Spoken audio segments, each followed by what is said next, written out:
እመቤቴ አንቺም እንደ ዘመኑ ሰው ሆንሽ? አልቅሼ ዝም አልሽ?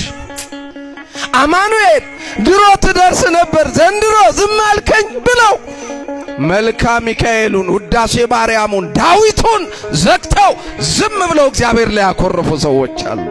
ዝም ይለዋል። የሚያለቅሰውን የሚያነባውን ዝም ይለዋል። ሁሉም ታዲያ ያኔ ዝም ሲል ይደነግጣል። ዝም አትበለኝ፣ ዝም ስትል እፈራለሁ ይላል ዳዊት። ዝምታ ያስፈራኛል። የሰው ዝምታ እኮ ምንም ነው። ሰው ቢናገርም ሊረዳን የሚችለው ብሎ ከንፈር መጥቶ ነው።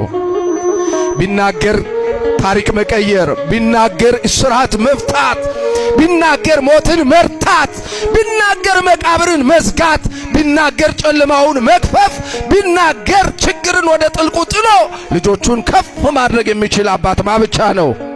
እግዚአብሔር ይናገረን። ክብር ሁሉ ለስም አጠራሩ ይሁን።